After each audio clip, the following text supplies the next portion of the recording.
I'm going to create the state, like local state, using useState hook, and then I will update that and use context so you can understand what is going on in the application and how the create context is used. So let's delete all this extra code, and first I'm going to start by creating a new component for the balance review, like a card summary. So new file here, rename it balance review. So constant balance review, and it would be taking two arguments for now, so it would be amount of balance we have, and currency, in which currency it is, turn div, and we export review. Okay, and then in here we can do this, where we can say that this is balance, and then we can have it display balance first. I guess the amount would be display the amount first and followed by currency. Okay, and then we can import this in here. So import balance review. So here amount for now we're gonna set it statically, and currency. Let's also just pass like a $sign. Balance review from. Okay. So now what we can do is that we can update the styling of this a little bit. So give this a class name,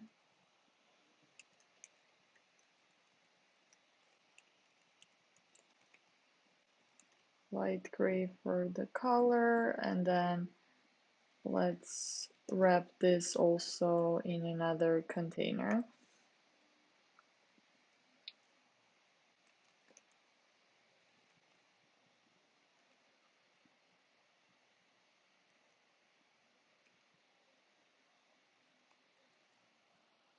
Okay, and then we're also, the next to the information, we're gonna have the two buttons for withdraw and deposit. So we're gonna name this buttons wrapper. So button, and then this would be deposit, and we'll have also another one for withdraw.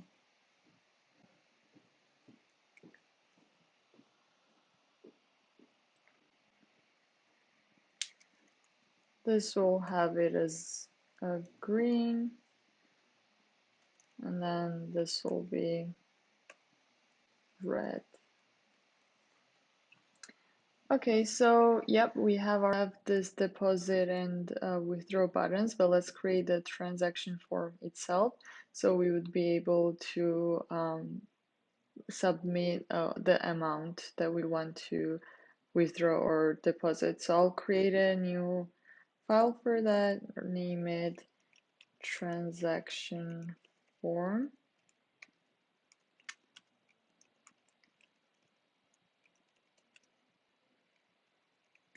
This should take the title, what kind of transaction it is, and also on submit function, so what happens when the transaction goes through. So return the form. So the label of the form would be created using the title that we passed, so amount to, and then title here, and we also have an input that is of type text, type equals text, name equals amount. So to capture the value the user inputs, we're gonna need to create the state. So I'm gonna import use state from React, and then here initialize like the initial, create the initial state amount, set amount,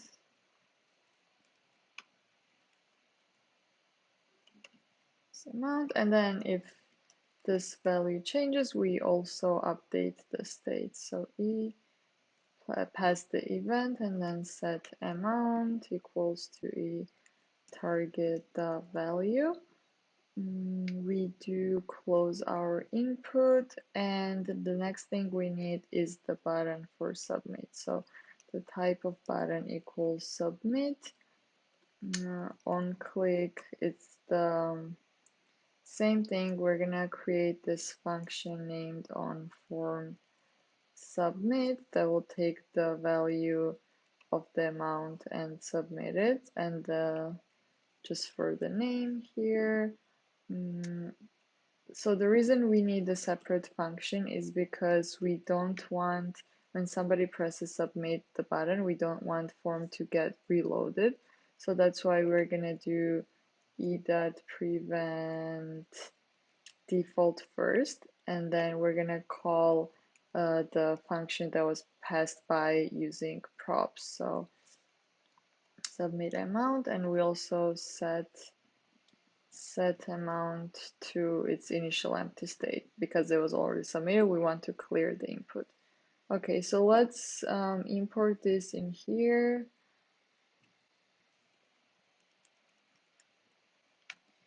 Transaction form from, did I export this? Oh, I did not. Okay, so export default transaction form,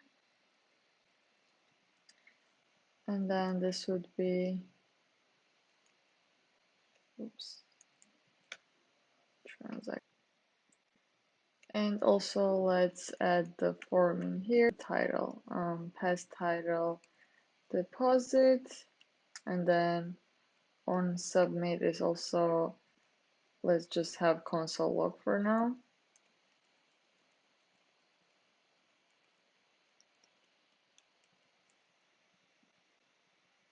Oh, and then close the tag. So 200, we press submit, it goes away, and then in the console we get that it's being submitted. Yeah, here. So now what happens is that we need the function to handle the submission. So on deposit, the money gets added to the balance. On withdraw, the money gets subtracted to the balance. So let's create that function. We're gonna create this in the balance review. We do also need a state in here to manage the balance itself. So use state once again from React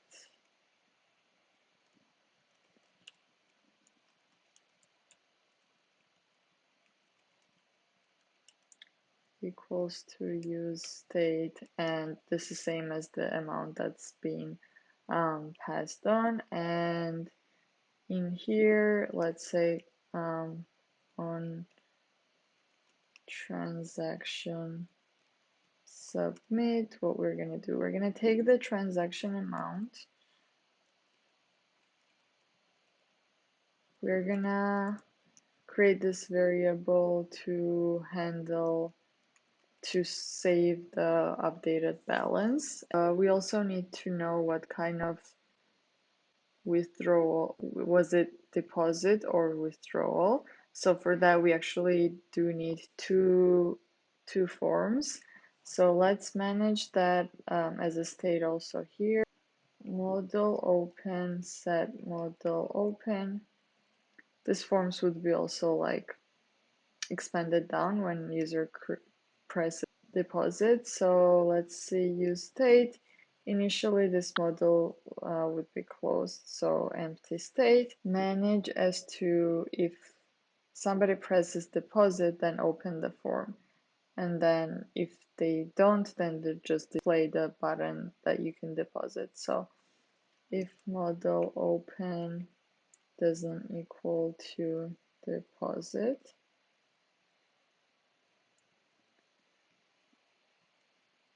then we're gonna have this in here. Same thing, I guess, for this one, but instead it would be withdraw.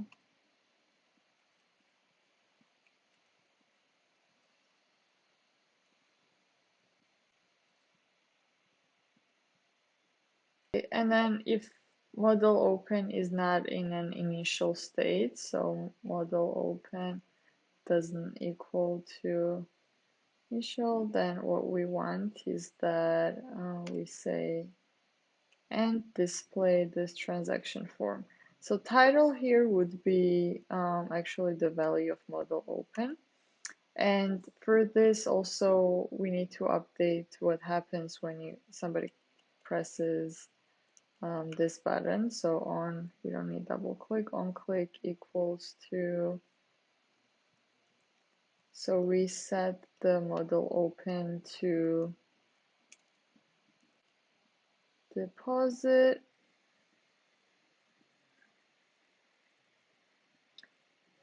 and we do here, we set this to withdraw.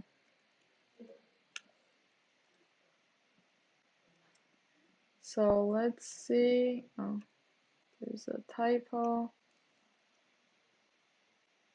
So the form is gone, but let's say if we press deposit, it comes back. And here we can enter the amount, but we need to finish writing the submission function. So here, just because we already track the model open, which model is open, we don't need to pass it in from here.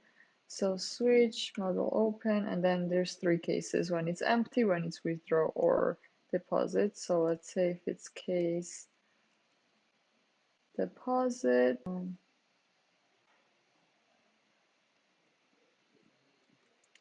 equals to current balance, and then plus the transaction amount.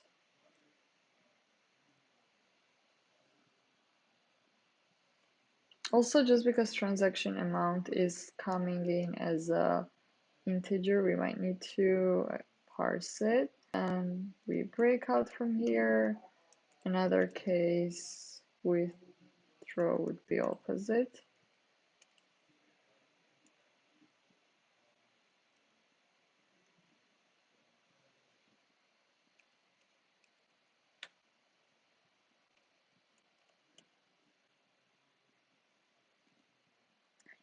So at the end, we update the balance with our new value, and we also close the model.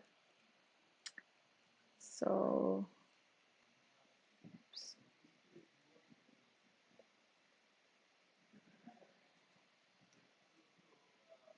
Oh, and then in here we are displaying amount, not the balance. So we need to pass this function instead of the.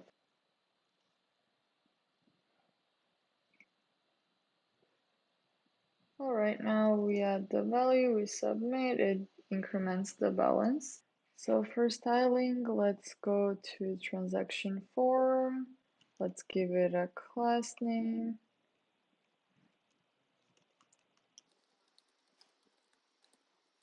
Lighter gray, and I'm gonna create a styles file. So styles.css, and I'm gonna import it here so that I don't forget later on.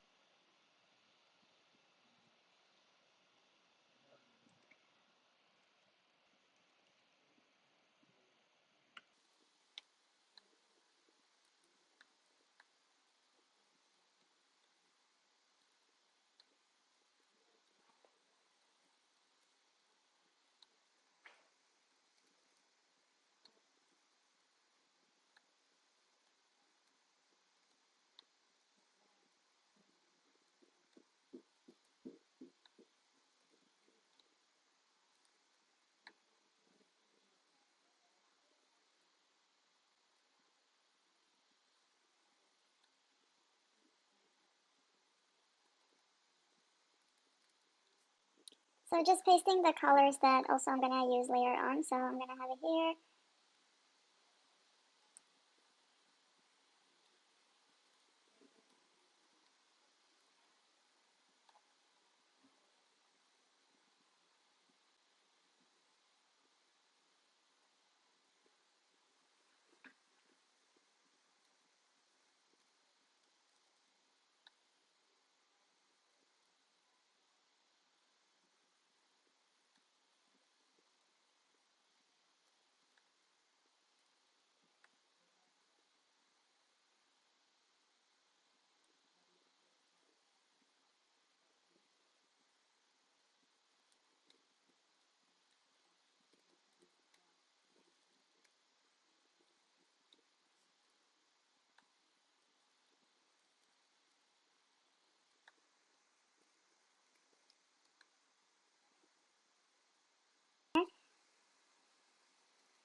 So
Alright, this is looking way better. Form styling because it looks a little weird right next to this button. So we're gonna go to back to the styles.css file. In here, we're gonna start off with transaction form, the container class, and add some padding, then want border radius.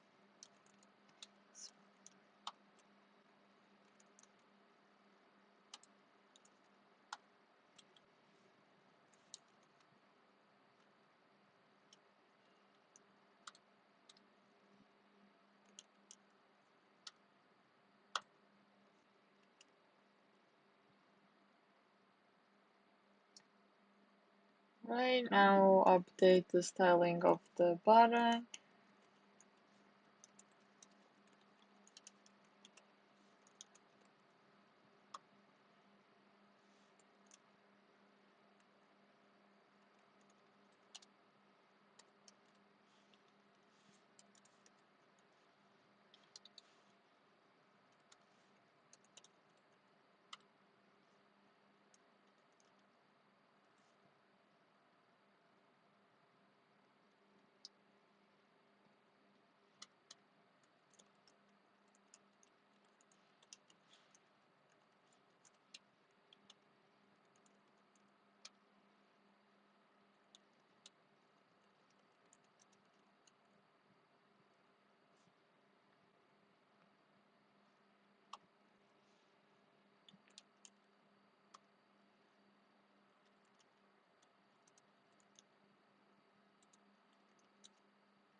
Okay, So, and then let's add the margin to the bottom.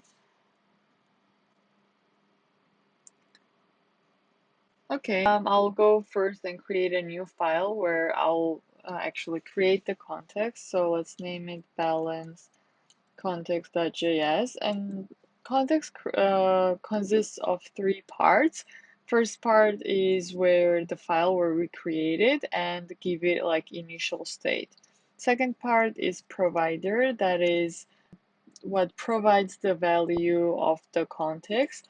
Provider is usually like the parent or ancestor container that we want to pass the value from, and then consumer is the component that consumes the value.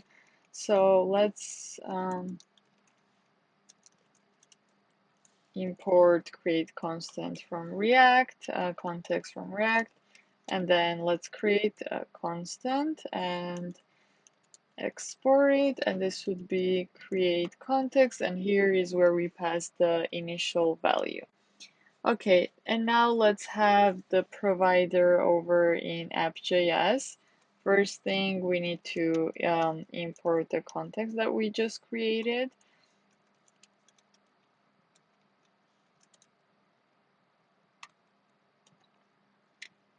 And then second would be we would want to wrap any component that would be taking in and consuming this context with this provider wrapper.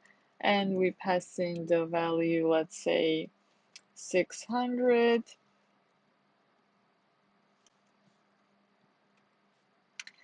So now everything that's inside this provider tag can access this context. So let's go ahead in balance review, make use of that. So here we would have the same thing.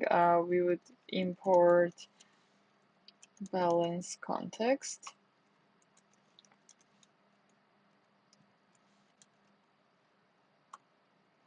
And in order to use the value, we would need use context hook. Use context is similar to use state, and you don't need to worry about the value being updated because it would automatically also update. So if somewhere in different component this value changes, it would be reflected in here. So use context, and we pass in the context object that comes in with the context and the value. So, and then let's to see this, let's use this and display it over here. So, it should be 600 right now because, yeah, see, that's what I passed.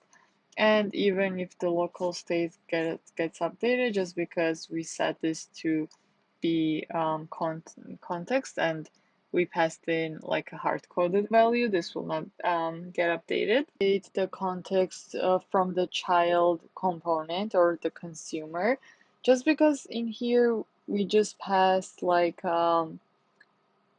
hard-coded value, we can't update the value of the provider directly. What we would have to do is we would have to create a state and pass the function that updates the state.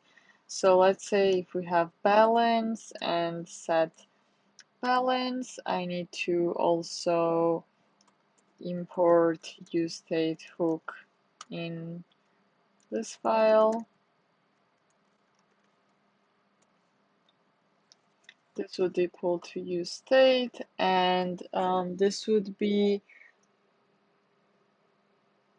initial state would be that coming from balance context, and we don't want to pass the context, we just want the value. So let's say if we update the balance context and instead of exporting just one variable, we turn this into an object. So export constant.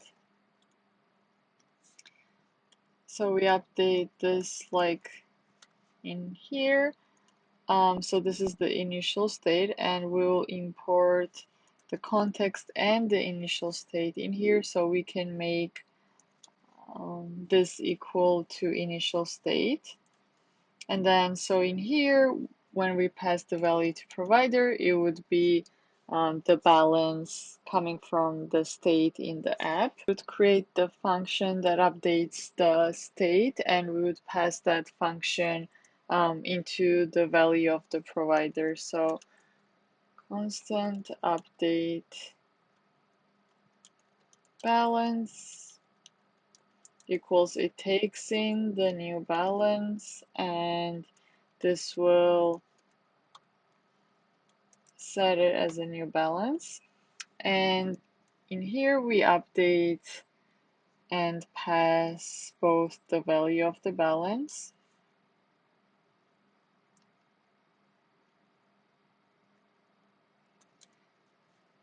and update balance function. So to note in here, balance review is a direct child, so it might seem like we're just passing props, but even if we don't call this context in the balance review and we just use it anywhere, let's say for example in transaction form, we would still be able to access it in the transaction form without writing any extra code in balance review. So no like passing down props to the child. We would have to also update here because this is now we're getting two values in here. So balance, and then for updating, let's say we have this on transaction submit where we update balance. So we can also set it locally, but we won't need it anymore because we can call our function balance from context and then update balance and set the updated balance. And in here we don't need amount anymore. For the initial balance we would use what's coming from the context. So in here we can remove the local state. We can remove anywhere that we are updating the local state, as well as this amount in here. And we are not gonna pass also amount from here. Anywhere else we had that? No. Okay. Let's see what we have here. So initial amount is 0. Let's deposit $100. So we updated the context from this like child component. So that was it for the use context. Hopefully this video was useful. There are a lot of other uses for use context other than just passing like value and function. Mostly people use it for subtracting like the business logic out of the components and creating like hooks that calls the data and from like let's say API and sets the data from the API in the state and makes it available to the components. So let me know if you want to see more advanced examples of use context. Thank you.